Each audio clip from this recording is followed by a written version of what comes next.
Women on a Green Mission. Follow along as two friends document their unfurling permaculture journeys.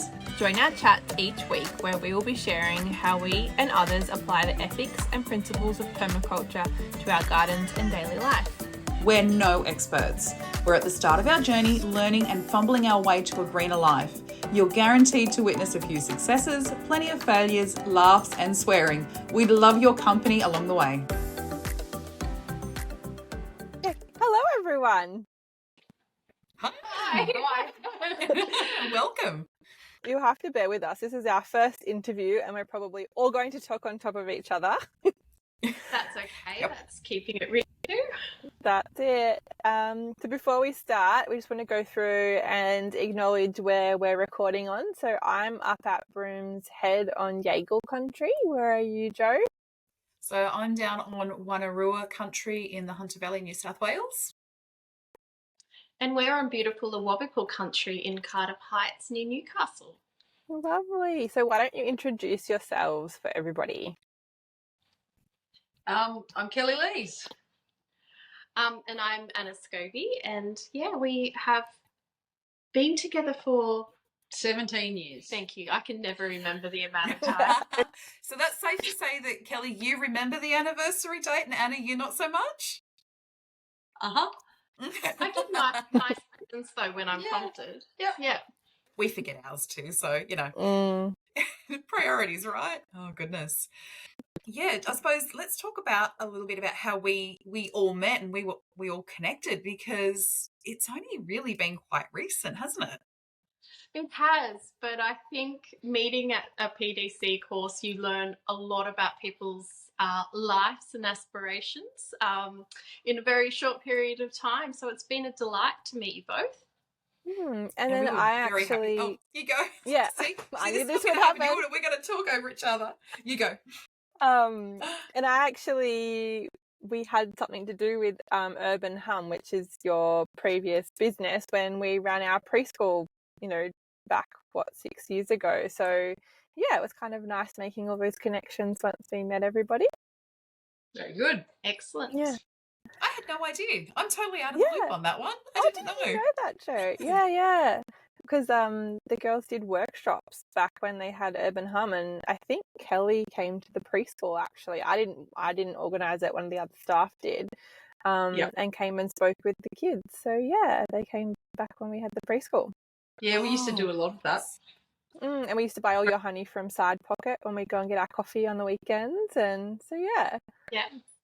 Yes, so that's the small world, isn't it? That we lived in Mayfield and had an interest in sustainability and bees, and yeah. So tell us about how you got started with all of that. With the bees? Yeah. Hand pollinating zucchinis is how we got started with it. We were both really interested in gardening and growing a bit of food at home, and our zucchinis were just flowering but not fruiting, and we researched how to hand pollinate, and that was really time consuming and we weren't very good at it. It was terrible. Yeah. So we just started to get bees. Yeah. We did a course with someone out near Fosterton, but there wasn't really any hands-on. Yeah, it was a half-day beekeeping course, and amazingly enthusiastic tutor, but we missed a lot of the information, and it was a steep learning curve. Yeah, I mean, it didn't stop us. We dived straight in and we got one hive, and then you know, as it is with bees, you end up with more, and we soon had a few, and then I wasn't that happy in my job that I was in, and so we kind of decided that the timing was right to start a business. So we started putting hives in people's backyards and started selling honey and doing courses. It started as it has ended up finishing, in that we put a sign up. We just had a small amount of honey and went to a local market, hunt and gather markets, that used to be in Pacific Park, and it was like an artisan market, and we had would you like to host a beehive? And by the end of the day, we had like 30 people interested, and by the end of the month, we had like 100 people interested, and yeah, it kind of exploded very quickly, and we kind of we had 25 hives that first year, and then it built up to 50 and then 75, and at the end we had about 130, and we were slowly sort of starting to actually wind back the hive numbers because I was working a lot, also teaching beekeeping, but not in the business. So I just got super busy. So we're like, okay, we need less hives now. What year was that? When we started. So when you kicked off, and then when you sort of got to that capacity. 12 years ago. 12 years. Yeah. And you wrapped it up last year? Yes. Yeah, we did. Not by choice. We were planning to wind back the amount of honey production, but not the teaching or supporting local food production or any of those things. We but with varroa mite hitting, all of our bees were designated for to be euthanized within the first 3 days because we were so local of 10 kilometres within the centre of Newcastle. As soon as it was in the area, it was all of them. Yeah, so all our hives were instantly red zone, but previous to that we had been scaling back. The plan was to drop back to 50 hives as a manageable amount for me as the primary beekeeper to manage whilst also working in paid employment. Family, so and family. And we had Nancy, who's now 5, so we kind of had lots of competing priorities, so we were trying to focus more on the education and hive tour side of things as well. And trying to get that balance going. Absolutely. We were really seeking some work-life balance for sure. And I think that's what happens with the passion business is you put everything into it in the beginning, and that's sustainable for a while, and then you have to just find the foundations and how you can actually work with it. But then, and we're not very good at the financial nuts and bolts side of things. We're really good at inciting passion in people and getting people excited and getting people on board and doing the actual physical work, but the actual making money bit, we're not so good at. We weren't very good at that bit. Most creative, isn't it? Yep. It was kind of okay. Like I made a living out of it, but not a great one. No, but that is interesting too. It's like, the different sorts of capital that we kind of learned about in our permaculture design course. You know, we got so much from that business that wasn't money. Yeah. The connections that have stood by us, even with no beehives currently, have been incredible. And, sorry, that's our dog squeaking a toy in the background. I love it. And so I think we got so much from it that we still are able to enjoy, but it wasn't money. Yeah, it sustained us in lots of ways. And the sustainability piece is expensive. Like there's things that our principals required us to do, like have our jars produced in Australia.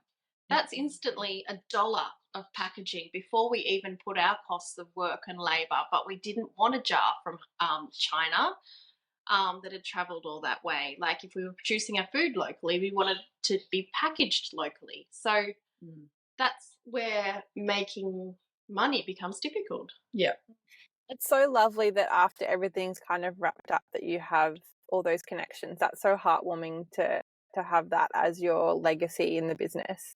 Yeah, and it means that, there are all these little connections that happen, like your connection with the preschool side of things. We bump into people all the time that, oh, you're the ladies from Urban Hum, blah, blah, blah. And, this turns out that, someone they knew had a hive or, there's some connection there. So it really did put our roots down well and truly out into the community in the Hunter, which is, it's been really great. And, I mean, having the business led to my employment that I have now as well. So, there was many benefits to it that are ongoing. So Kelly teaches the Cert 3 in beekeeping. So she gets to work with bigger industry and that as well now. So that's sort of like change from within the course as well. Yep.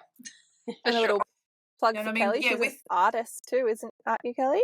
We're both artists. Yeah. Yes. Oh, yeah, you do too. Yep. Yeah. But Kelly does love to make very large, time-consuming metal sculptures. And since the business is closed, she's been able to do a couple larger commissions. So that's been really nice too to find that balance where we want to spend our time. And you have to give us all the links so we can pop them in the show notes. Yes, sure. Yeah. No worries. Visual arts, you do need the visual picture.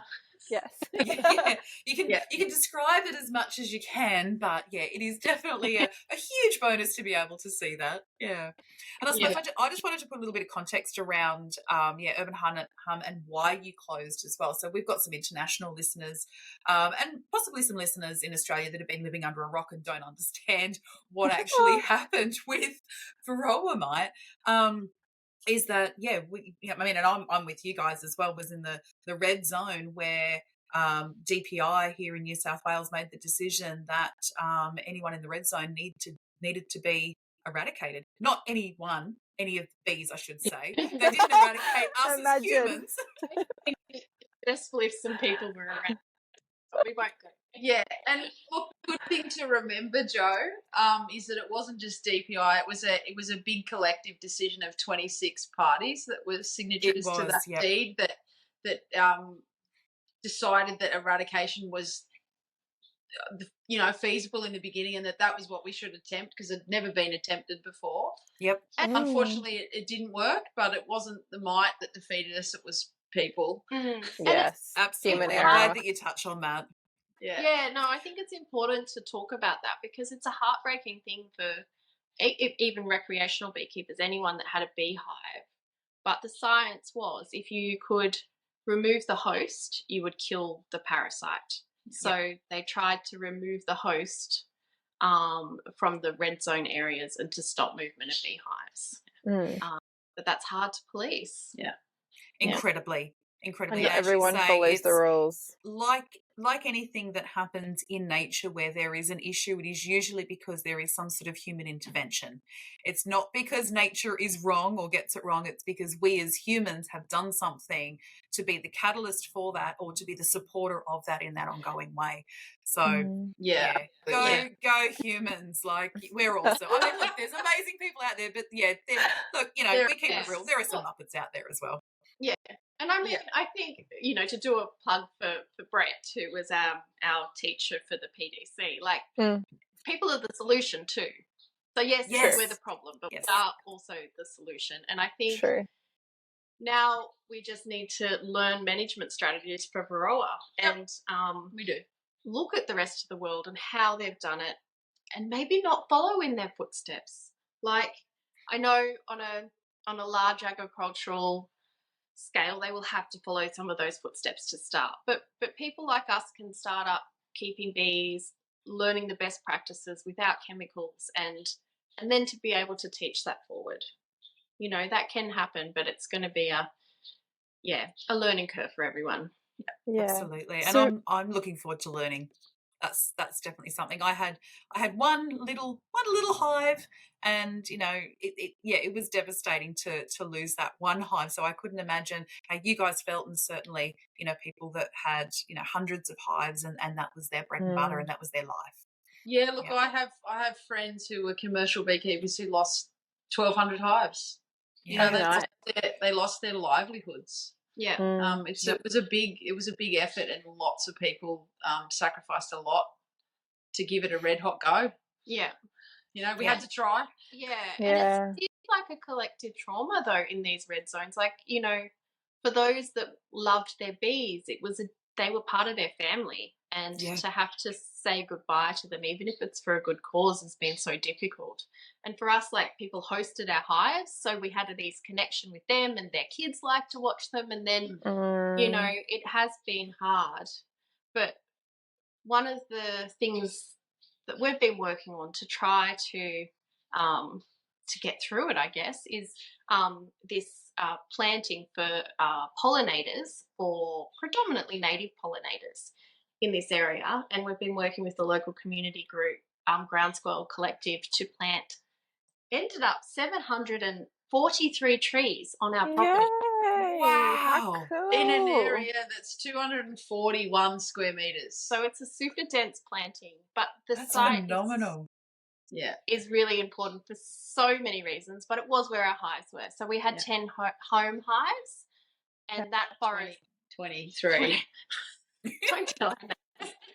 Is bee math like chicken math? You know, like when you have one chicken, you have Uh-huh. 10 chickens. Does it work the same with hives? It pretty much does, because the thing about bees is you always have more. It's easy to have more. It's very hard to have less. Yeah, because they just multiply. that's their nature. Sometimes it feels like without you doing anything. Well, even when you're trying not to. always. Sometimes you do it, but then you go, "Oh, how did that happen?" Yes, yes. Whoops. So yes, the plan was to have 10 home hives when we bought 1 acre in Cardiff Heights. Yeah. But yes, at the time of eradication, it was 20, because we often had like transient bees that would be here waiting for a host property or for sale or different bees. But that site now has a tiny forest on it. Yeah. Yeah. So before we get into the tiny forest, obviously we did the PDC with you, Anna, but how did you both get introduced to permaculture? I was actually thinking about this one. I don't know what. I guess we've been living so many of the ideals for a long time. Like the cause of our business were caring for the community, you know, caring for the earth, and also trying to make it fair and equitable. You know, we would often give, you know, honey to school fetes and raffles, and you know, so there's sort of, it just made so much sense when I started reading about it, but I can't actually pinpoint that time that it crept into my life. It's a slow burn. Oh, yeah? Yeah. So I used to live on the far south coast and made some friends down there, and they were friends with John Champagne, who was one of the early permaculture people. So trained with, I can't remember, but yeah, anyway, he's big in permaculture on the far south coast, around that area. So yeah, they introduced me vaguely to permaculture. And that was sort of in the early 2000s. And I think one of those things that also resonated is because we're both artists, we both always see creative solutions in every single piece of waste that you will ever find, and then we hoard it and turn it into future things. Yeah, moving house is not great for us. Yeah. You know, there's furniture and then there's like load after load after load of stuff. Timber and windows and metal, and you know, it's really because it's all potential, isn't it? It all has potential, and it can all be used, and you can't get rid of it, because the minute that you do that, it's the thing that you need or you want. So you know, we did get rid of some stuff. Yeah, we rehomed some stuff, but not. It was trailer loads of scrap metal for Kelly's sculptures, and timber for my sculptures, and timber that's now turned into goat sheds, and just stuff. And it all came out of a 400 square metre block. 300 square metre block in Mayfield. So what's your art that you do, Anna? Mainly working with wood? Yeah, but small scale woodwork. Yeah, my father was beautiful a furniture maker, and I learnt wood carving and wood turning from him. So, beautiful. And I think that has also made permaculture resonate with me too. It's seeing that problem solving on a practical skill, you know, using real resources, not things made in China shipped over here, real resources to make something. Yeah, we both grew up in households with fix-it attitudes and practical parents who built things. So we got those skills too. Yeah. So you're on an acre at Cardiff. You've got what's happening on this acre, your tiny forest, and so go into that a bit and maybe explain what your acre's like. It's all still very much under construction. Yeah, so we have this house that was built in the 1960s, and we just lucked out. They made it north facing with big glass windows facing north. Yeah, we were able to do some basic renovations to make it more functional. We did get rid of the shag pile carpet. Which, you know, it probably wasn't great from an insulation perspective, but from an allergen perspective was really because they just carpeted over the old shag pile carpet. So the original pipe was underneath the 1970s shag pile carpet. The stories that carpet could tell. Oh, the Yeah. dust mite parties that would have been happening in there. My goodness. There was a cocktail bar that we removed as well that Yeah. had like Lovely. concertina. It was very special. It was. Did you reuse that? No. Some of the wood, yes, we kept some of the wood. The wood but got reused, but the but yeah. vinyl actually did have to go. No. We couldn't find it. No. And then we've put on a big deck and we've got all this retro railings that we've gotten from free off the side of the road that Kelly's welded together to create sort of screens for things to grow on and to stop people falling off the deck. Yeah. It didn't have a railing. Well, helpful. With Maybe those it's wild just cocktail though. parties you guys are having. Yeah. Yeah. Yeah, and then that overlooks a very steep block, and in the middle is a gully.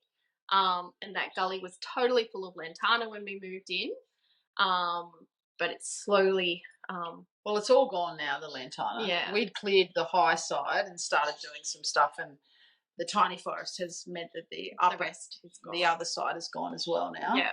Which is good. Is there water in the gully? It's a natural flow, but it doesn't have water all the time. Yeah, so only in really heavy rain does water run down there. But we've heard from numerous locals that there was actually a well in the gully. So Yeah. Yeah. we're going to do some Careful digging. careful poking around to see if we can find it. Yeah. But there's certainly water flowing under the ground quite close to the surface. When we were digging some holes for retaining, some of them filled up with water in about a minute. Wow. It's up to a metre depth. So there's definitely water under the ground close to the surface. Not handy when you're trying to dig holes for retaining walls, but super awesome thing. Like, what an amazing resource. We just poured the quickset into the hole. We didn't have to add water. Ah, perfect. Just pour it straight in, you're done. I love Most. So a lot of our journey here has been finding ways to manage the slope. Yeah. So we've done a fair bit of terracing. Yeah, terracing with too steep for swales on the front bit, and that's been interesting trying to learn more to get our heads around how to manage the water so that we can make the most of any drop that comes on the site. So we've got tanks at the two high sides of the our hills, and just trying to be slowing it down as it moves through the landscape. So we've just put in 70 concrete blocks that weigh 750 kilos each. So the concrete blocks that get made out of the waste cement. So when they come back with the cement truck, they just put a little bit in the mold, and the next time they come back, they add. So it's using up all the dregs of the concrete. So they're all crazy layers of different types of cement, which is kind of cool. Yeah. Remember, Anna, you were going to put native bees, is that right? Yeah. And try and, So because we've made some curves out of those, there's these little gaps, these little windows that are going to have clay so that native bees can burrow in little holes. What Kelly remembers all the species names. I never remember. What are the ones that are going to make homes? So potentially teddy bear bees and blue banded they sound bees. cute. Teddy bear bees. Yeah, they're super cute. They get mistaken with bumblebees a lot. They're sort of bright orange and quite large. Not as big as carpenter bees, but they're ground nesting or nesting in loose mortar and clay and stuff like that. So if we do a nice clay sand mix, we may get them because they visit our garden already. So we might create some nesting sites for them, which would be great. And that's a really cute focus for us. Like, even though now we will get some European honeybees back, we want to think about it much more holistically, really support local pollinators in relation to the native bees, the European honeybees as well, Yeah. And also to leave ourselves enough time to grow food and not be taken over with visiting hives and things. Yes. So, the plan is to have between 5 and 10 hives, no more than that. Yeah. And a few native bee hives as well. Fantastic. So you've really turned you've turned the problem into the solution of being able to pull back and give yourself that perspective and that time to, again, look at where you actually want to go and want to do and move forward with that, which is a beautiful thing. Yep. Absolutely. And I think I also just want to talk about, like you were saying, we own an acre in Cardiff Heights. I feel like there's this big transition, especially after the really difficult time with the referendum recently. You know, we are on the unceded lands of the Awabakal people here. Do you know what I mean? Like, and that really just weighs on us. So to be able to put aside the area for the tiny forest, and it has an education circle in it. So out of those concrete blocks, we've created a sort of like a sunken lounge room, actually, to go with the 60s vibe. But the that circle will have seating, and people from the Aboriginal community, but the wider community will be able to just book that space for free to come and either learn about the tiny forest, or I have friends that make sustainable fashion. They run mending workshops, and they're going to come and sit, if that works, you know, come and sit and mend, to be able to sort of, look at this idea of ownership, and closed gates and closed fences is really important as well. Is that how you got into the tiny forest in the first place? Like, did the Groundswell Collective contact you, or did you guys come up with the idea? We helped with one. Yeah, so at Tarawa. So right. The tiny forest is a worldwide movement, and it's a planting method by Akira Miyawaki. Thank you. You'll have to spell that for us. Not now, but for the show notes. And he came up with a planting methodology that was digging down a meter and adding organic inputs to the soil so that there could be accelerated growth. And I know, like, lots of people do similar things for fruit trees and different things by preparing a hole and putting certain amounts of water and input into it. So instead of doing one hole, they do the set area. So it's often the size of a tennis court. Size of a tennis court that they dig down, and then they do dense plantings so that they're competing to reach the canopy. So the idea is, with the method, you get a full forest canopy in 10 to 20 years instead of 200. Wow. So they grow to full forest height really, really rapidly. I think because of the digging in the soil, like, even though for me, when I first came up against the method, I was like, yeah, but what about the mycorrhiza, and all about this no dig. And, you know, I'd read that book by Mathew Evans, Soil, and I was like, we can't turn sod, don't dig a hole. Yep. But I think what it does is it makes the soil so soft because it's been dug over and added to, that they can create these really dense root communities really, really quickly, which I think accelerates their growth. I mean, that's just me theorising. Yeah, but Earthwatch are researching this, so they know that they grow quicker and draw down more carbon. So they are a positive way of looking at climate change. It will create more shade, which we desperately need up there. Yes, it's very hot. Sequester carbon, reduce local temperature. And it's impassable for humans is the idea. So it's you don't walk in it. Biodiverse habitat area. It's 4 times more biodiverse than a regular planting. Yeah. Wow. Because of the That's phenomenal. Is part of the tiny forest movement also having that access for community, or is that something you guys have intentionally? Quite often they're not on private land. So quite often the one that we went to is actually on Crown land down by the lake in Lake Macquarie, and a wonderful environmental warrior, I guess you'd call her, Anna Noon, has brought the movement to Lake Macquarie, and she has studied this methodology and got it going. She had to work for 2 years to get it onto the Crown land. So there's just difficulty with public space, and she's worked for local governments and state governments, so she knows the systems, and it still took that long. Yeah, whereas to get this one off the ground took 4 months? Yeah. From conception, the thought that, you know, they could do them on private land to it's planted. And that was us 5 months ago as a family, seeing that this was happening in the community and wanting our daughter to go and plant a tree. Yeah. And she did like planting the tree, but she loved mulching, actually. She did buckets and bucket loads of mulch. Yeah. She did. And well, you know, look, if she ever gets bored and she really wants to come and mulch, like, come on to your place. But but then the next day, it was a school day. That was on a Sunday. And she woke up and she went, I don't want to go to school. Can we go plant a tiny forest instead? And it just was so meaningful to want to get up and plant trees. Yeah. then learn letters. Also very important, but it But not necessarily in that moment.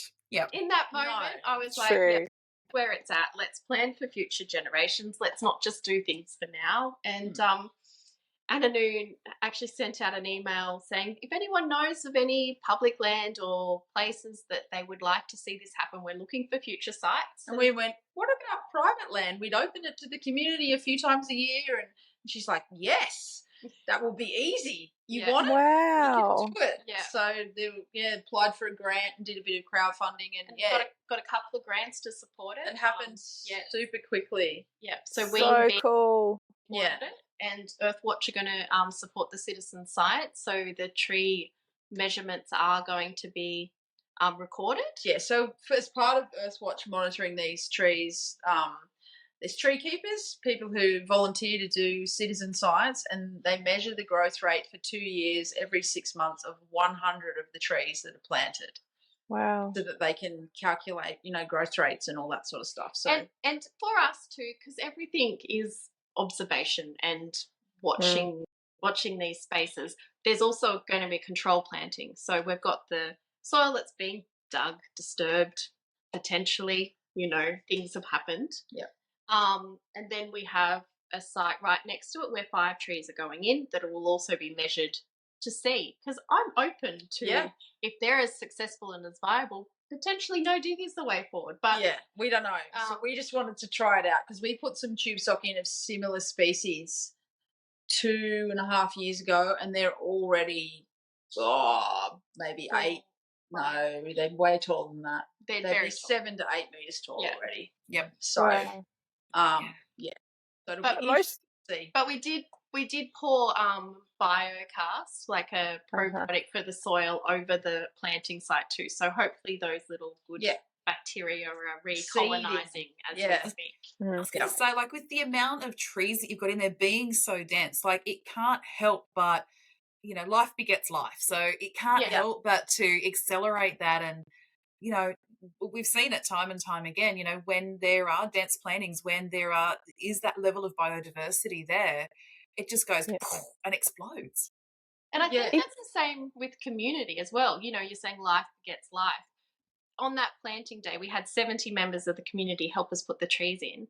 And one of the young men came up and he went, well, I work for Newcastle Uni and we're studying sugar gliders that are endangered in this area, and we need to measure acacia species that are of a known age. And he's like, we literally just planted them. We know how old they are. Can we study them here? So another brilliant science project is going to happen there as well.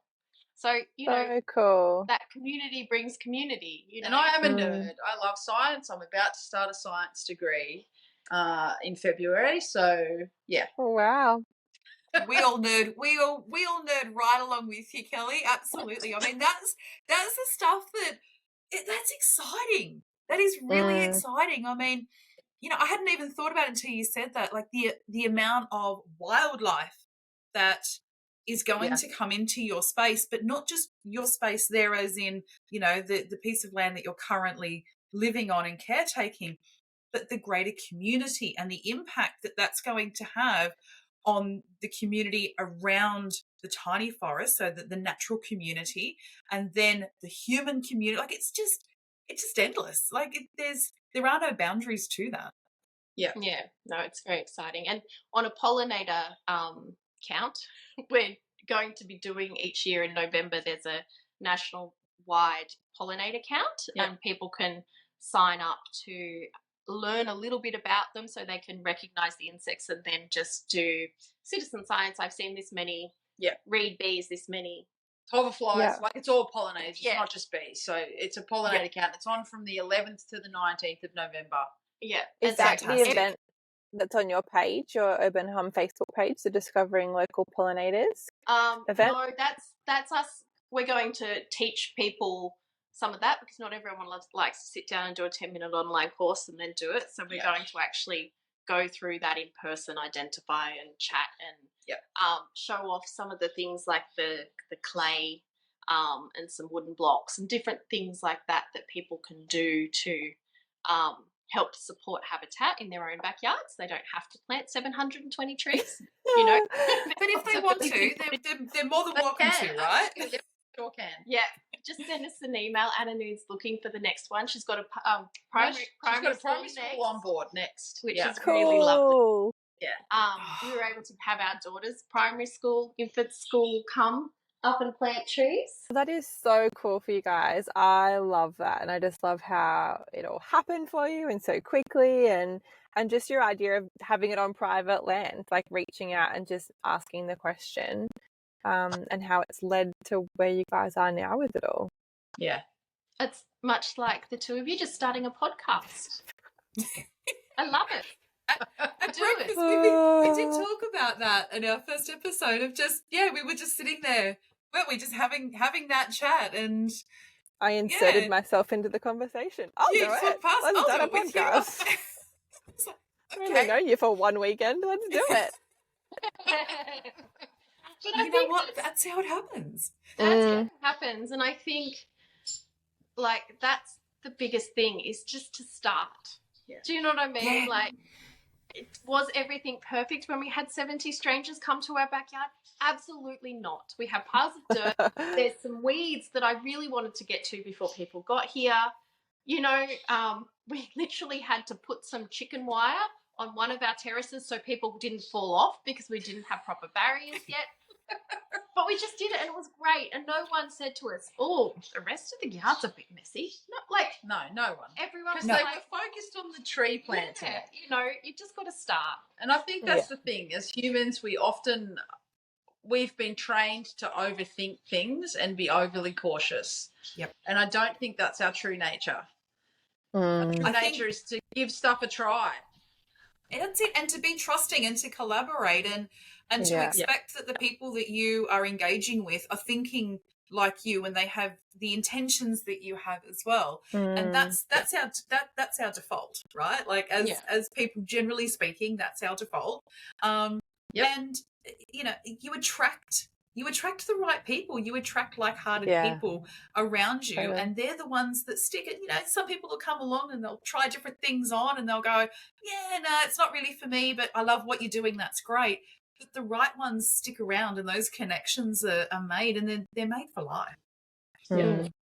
It's true. Yeah, so one of the connections that I've been really pleased about with the Tiny Forest is I've worked with a Aboriginal elder and a Wabakal man, Uncle Doug Archibald, at my day job at the Museum of Art and Culture. He's an artist and also works for council, but he was talking about, as a child, how in a local national park there was a circle tree, which was two grafted trees that had been grafted by Wabakal people before colonisation to grow together to create a circle to be a marker. And how that had been so meaningful for him as a child, but then when he returned there as an adult, the tree had been removed. Oh.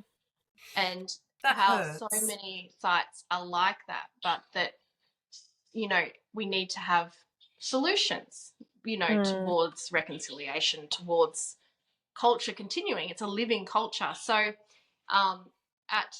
in the sculpture park at my work, they're putting together this quite extraordinary 6-tree sculpture that's going to be grafted together, that's pointing at 6 different sacred sites around the lake.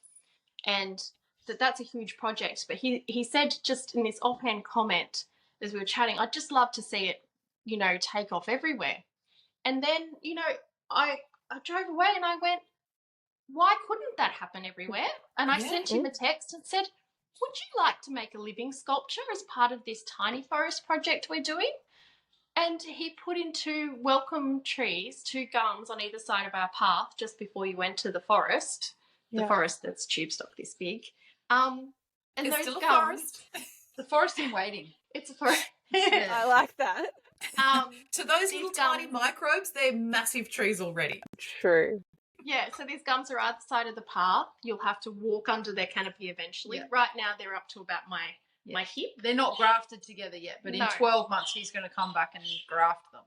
But he just gave how the most special. beautiful acknowledgement. Well, welcome to Welcome country. Yeah. And the welcome was real. It was from his heart. He was so excited that so many people were there wanting to learn and listen, and that we had these trees that were also endangered, and it just felt so much more meaningful than paying an elder to come in and say some words.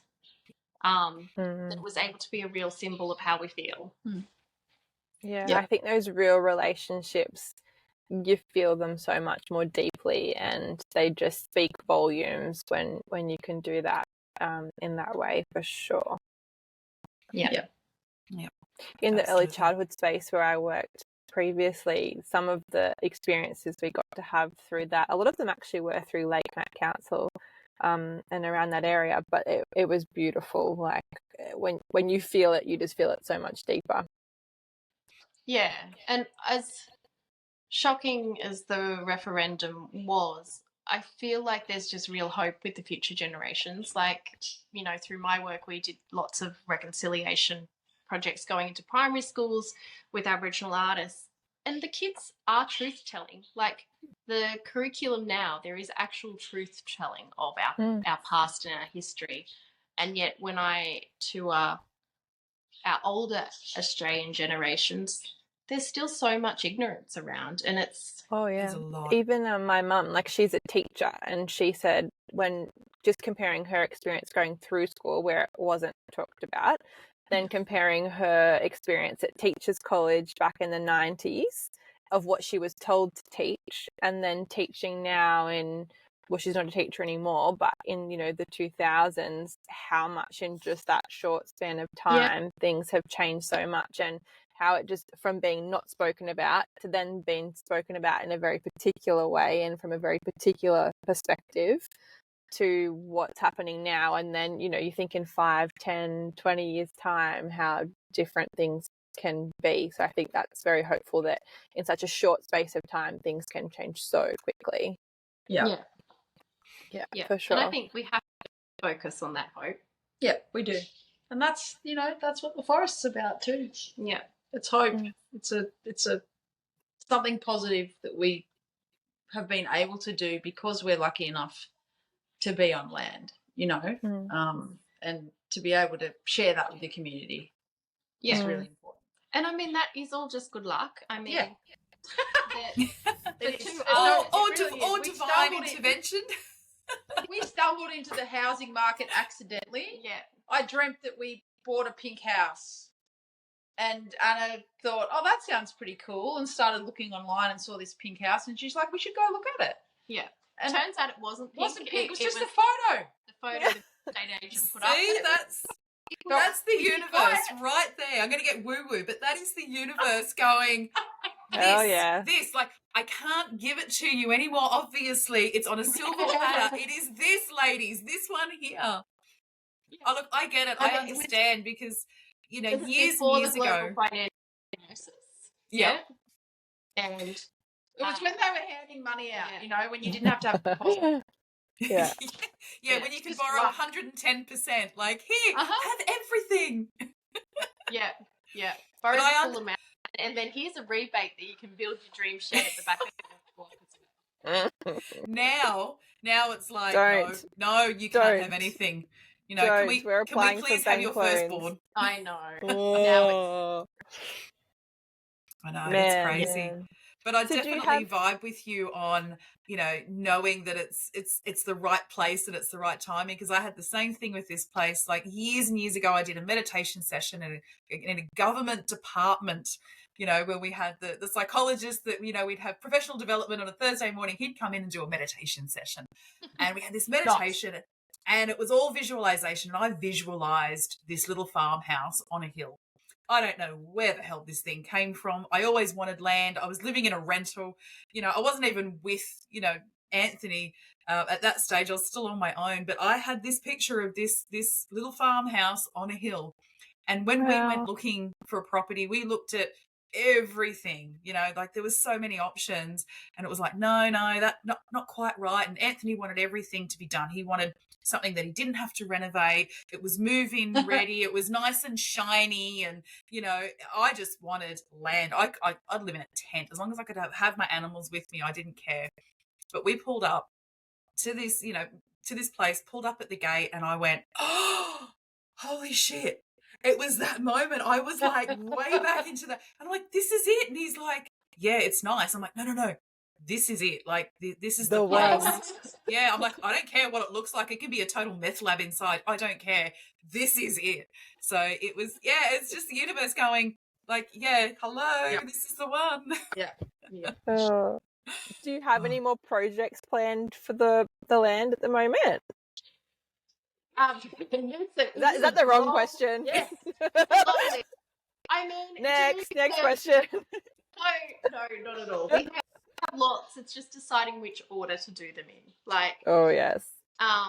So we have 2 goats, and the electric fence failed, which is really quite scary when you've just had the whole community come behind you with funding and with their people power planting.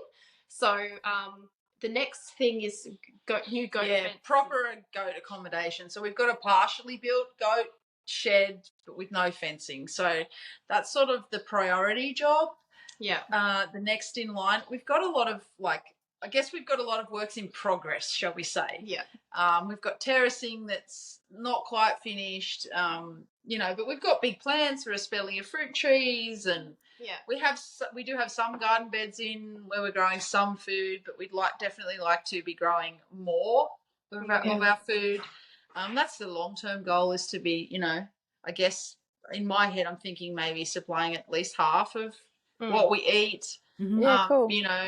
But that's probably a few years away. I mean, that's sort of what we're thinking, and getting our water storage under control, and and we've put in a natural pool. Right now it's running on a magnesium filter, but the next step is finishing the decking. So we're decking it with these really beautiful old structural timbers. Yeah, we bought structural timbers from old hardwood houses, so that's our decking and our fence. So it's like that old jetty feel. So right now you have to walk across the cross members to get to the pool. So it's like you have a little actually done gymnastics workout and then a swim. Yeah, makes sense. Activity on the way in. Yeah, but the plan is to convert that to completely natural reed bed in a self-contained system using IBC. Yeah, cool.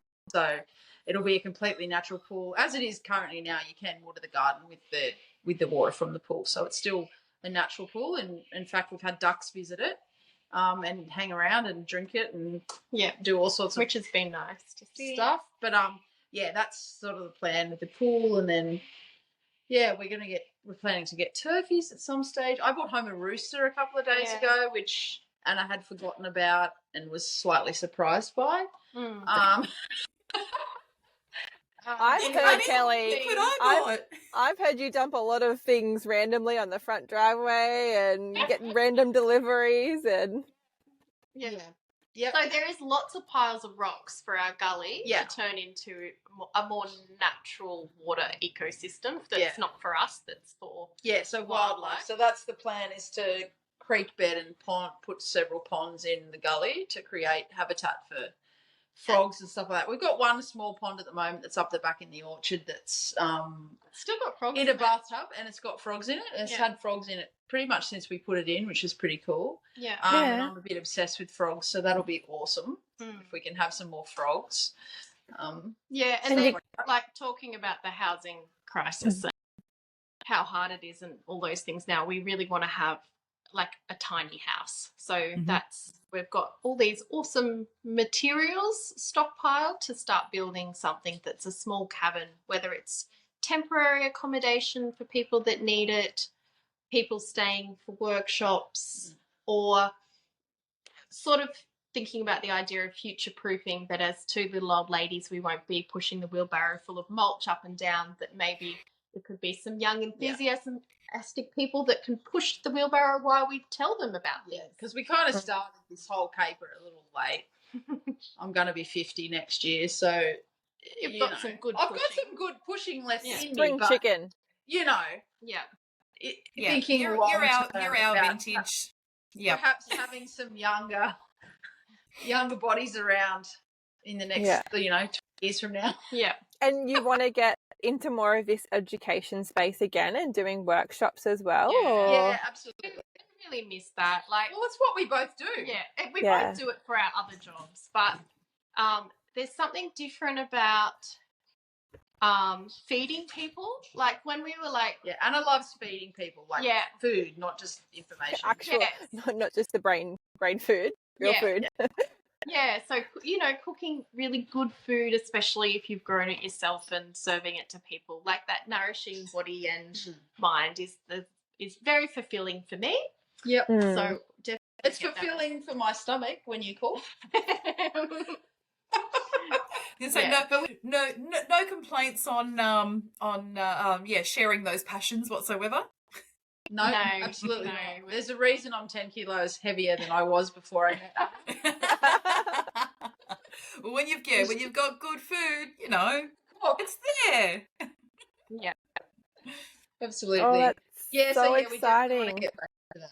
Yeah, so exciting for you guys. We'll have to keep in contact so we can share that all as you guys grow and do these things, because I'm sure people would love to hear more about it. I'd love to revisit in 12 months and see what the progress is and hear about learning. Do you know what I mean? Like, this is all us doing experiments and learning along the way. So be good to check. And it's so good to share that as well, because that's what most of us do. We just stumble forward. As long as we're moving forward, it doesn't matter, whether it's graceful and elegant or we fall flat on our face and get back up and keep going. It's about just trying and testing and observing and adjusting and, celebrating the wins and learning from the things that don't work so well and sharing that too. Yeah, I think it's really important to share the failures as much as it is. I think so. Yeah. Yeah, because everyone can look shiny, right? We can all look Instagram shiny if we've got the right filter. But that's not the reality of it, like, no, it's not. Like you guys said, you got, projects half finished. We're the same. We've got piles of crap everywhere that, we were going to get rid of this. And then, now let's not, because we can reuse it. And, it doesn't look Insta. Like, people arrive and I'm like, oh, don't look at that pile and excuse this and don't worry about that project. But that's life. Like, that's just how we all work. But we're all moving towards the same goal. I reckon we need a resurgence of that on Instagram. Like, we need to flip this on its head and just really make it real. We can take a photo of our driveway, because we can't park in our driveway. I think I might have actually shared that our front version with piles of mulch and rocks. And Anna got home one day and went, "Do you know there's a pile of rocks on the footpath?" We've seen the photos. Someone was knocking down a wall, and she's like, "Okay." As you do. Yeah. Well, we don't have a yard or anything yet, and I've got a shoebox full of seeds I've been collecting that I hide behind things that my husband can't find, because he'd murder me if he knew that I was already collecting plants for a non-existent property. And then we nearly bought something and all the dahlia tubers were on sale, and I was like, oh, I'm going to buy all the tubers. And then we missed out on the block, and I was like, oh my God, thank fuck I didn't buy all these dahlia tubers. Would have been rotting in the bottom of a sock drawer in our caravan. That's beautiful. You're actually, wet around the seeds of hope. Like, that's a beautiful thing. Oh, I love that. Yeah. I love that, Anna. And only you could flip it to be something so positive. And then you'll get to put roots down when the dress is ready. Yeah. We actually think we might have found a place, and I went this morning and took a few sneaky photos, and there's all these little kangaroos sitting there on the block eating all the grass, and I was like, oh, it feels good. So hopefully in the next week or so we'll know what's happening. Nice.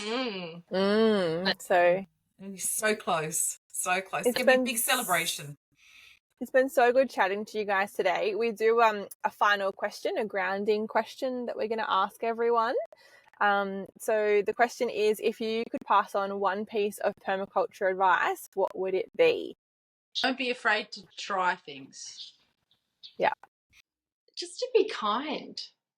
Because I feel like even in the permaculture space, there's judgment, and, just this week we are all contradictions. Like, My daughter really wanted a Halloween party. To me, it is the symbol of consumerism.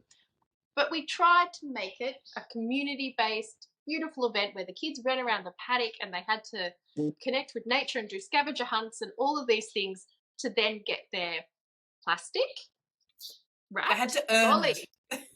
They had to earn it. I love it. Plastic, and we're going to take to a wobber tip and recycle.